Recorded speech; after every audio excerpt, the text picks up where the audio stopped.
Dans sa lettre aux agriculteurs, on va y revenir, Sébastien Lecornu revient sur sa gestion sanitaire de la dermatose nodulaire, mais sans confirmer, et vous l'avez entendu, c'est ce qui pose problème à la Confédération paysanne, le changement radical de la politique très critiquée d'abattage systématique des troupeaux touchés. On voit ça en détail avec nos éclaireurs. Oui, Fanny Wegscheider qui nous rejoint. Alors le Premier ministre évoque de manière assez vague dans sa lettre un groupe de dialogue scientifique. Est-ce que c'est un signe d'ouverture aux agriculteurs qui demandent depuis des semaines maintenant qu'on cherche d'autres protocoles, d'autres solutions que l'abattage? Ça semble en effet être un signe d'ouverture de la part du Premier ministre qui va probablement également se pencher sur les recommandations qui ont été émises par deux chambres agricoles du Sud-Ouest, celle de l'Ariège et de la Haute-Garonne, qui il y a 10 jours ont écrit une lettre à la ministre de l'Agriculture, Annie Genevard, pour proposer un protocole expérimental en 7 points, parmi lesquels ils préconisent par exemple de n'abattre que les bêtes qui ont été testées positives donc par un test PCR.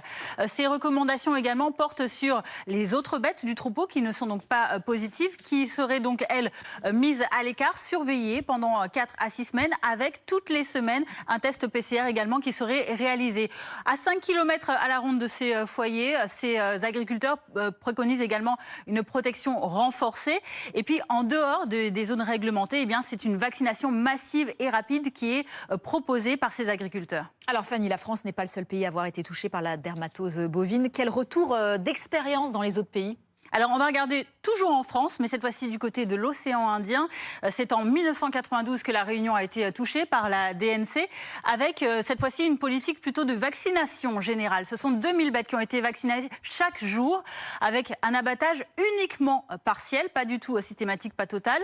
Et là-bas, le virus la maladie a été éradiquée en 9 mois. Si on regarde un autre exemple plus proche de nous ici, en Italie, en Espagne, avec cette contamination de cette année, de cet été, là, on a mené une stratégie mixte, c'est-à-dire à la fois un abattage systématique des élevages, comme c'est le cas actuellement en France, mais aussi avec une campagne de vaccination donc dans les zones infectées.